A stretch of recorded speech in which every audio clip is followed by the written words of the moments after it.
Video کو like کر کے آگے شیئر ضرور کر دینا۔ کہا اس کی قیمت کیا ہے؟ کہا دیکھ میری جو کنیز ہے نا، وہ غسل نہ کرے تو خوشبو بڑھتی جائے،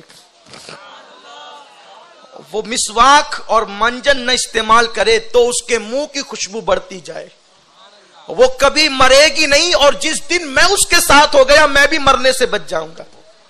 کہا وہ کنیز کون سی ہے ذرا ہمیں بھی تو بتا دیں۔ کہا کہ وہ کنیز ہے، اسے جنت کی حور کہتے ہیں۔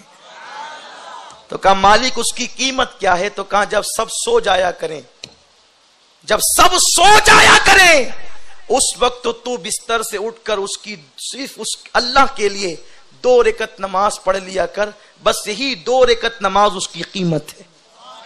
اتنی اچھی کنیز اتنے سستے میں ملتی ہے، میں اتنی اس کنیز کو مہنگے میں دھوکہ دینے والی کو کہاں خریدوں گا؟ تو جسے تم حسن سمجھ رہے وہ بدبو ہے، صرف بدبو ہے۔ اس لیے آؤ اصل حسن کی طرف، جس کو کبھی زوال نہیں ہے۔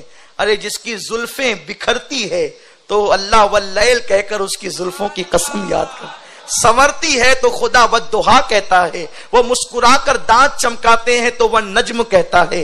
آئیے نہ اسی حسن کے متوالے بن جائیں، وہی حسن جس کے بارے میں اعلیٰ حضرت کہتے ہیں وہ کمال حسن حضور ہے کہ گمان نقص جہاں نہیں، یہی پھول خار سے دور ہے، یہی شمع ہے کہ دھواں نہیں، کروں تیرے نام پہ جاں فدا، نہ بس ایک جاں 2 جہاں فدا، 2 جہاں سے بھی نہیں جی بھرا، کروں کیا کروڑوں جہاں نہیں۔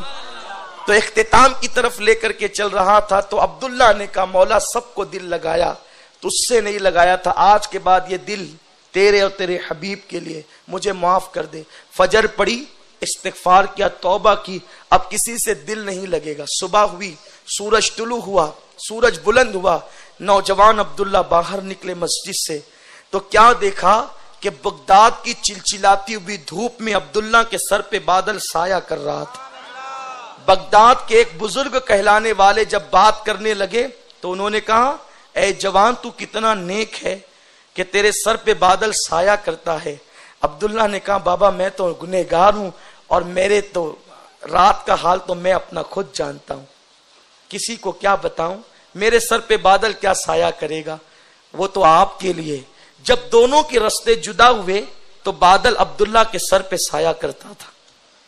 اس بزرگ نے کہا عبداللہ دیکھتی تیری بزرگی ہے۔ عبداللہ کی آنکھ میں آنسو آ گئے، مولا تجھ سے دور تھا تو عیب پہ پردے ڈالے تو نے، اور ذرا کیا توبہ کر کے تجھ سے صلح کر لی تو ایسی عزت افزائی کی کہ سر پہ بادل کو بھیج دیا۔ مولا اب آج کے بعد تو بس تیری راہ میں زندگی گزرے گی، راہ خدا میں زندگی گزارنے کے لیے پہلا زینہ توبہ سو کر چکے تھے، دوسرا زینہ علم کے لیے استاد ڈھونڈنے لگے۔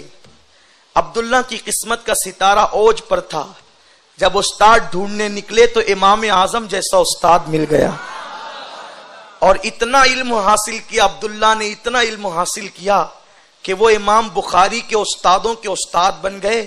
اسی عبداللہ کو دنیا عبداللہ ابن مبارک کے نام سے جانتی ہے، اور عبداللہ ابن مبارک کی شان یہ ہے کہ امام اعظم کہتے ہیں قیامت کے دن اللہ اگر مجھ سے پوچھے گا نعمان تو دنیا سے میرے لیے کیا لایا ہے تو میں عبداللہ ابن مبارک کو پیش کر دوں گا، وہی میرے لیے نجات کا ذریعہ ہے۔ تو مسلمانوں سچی توبہ انسان کو کس منزل پر پہنچاتی ہے کہ جس امام اعظم نے اللہ کا 100 مرتبہ خواب میں دیدار کیا ہے وہ کہتے ہیں کہ میں عبداللہ ابن مبارک کو پیش کروں گا، تو یہ توبہ اس منزل پر پہنچاتی ہے۔ میرے بھائیوں آئیں آج سچے دل سے ہم توبہ کریں، اللہ ہم سب کو توفیق عطا فرمائے۔ دوران گفتگو اگر کوئی غلطی ہو گئی ہو تو اللہ تعالیٰ معاف فرمائے، اور اس گفتگو کو اللہ قبول فرمائے اور ہم سب کو عمل کی توفیق عطا فرمائے۔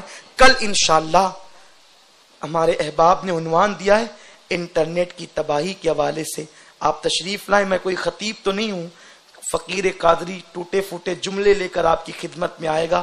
امید ہے کہ انشاءاللہ اللہ ہم میں سے کسی کی اصلاح کے اسباب پیدا فرما دے۔ آپ کل کی گفتگو میں ضرور تشریف لائیں، دوست و احباب کے ساتھ آئیں، انشاءاللہ اللہ اس کے رسول نے چاہا تو ایمان کو تازگی ملے گی۔ السلام علیکم ورحمۃ اللہ وبرکاتہ۔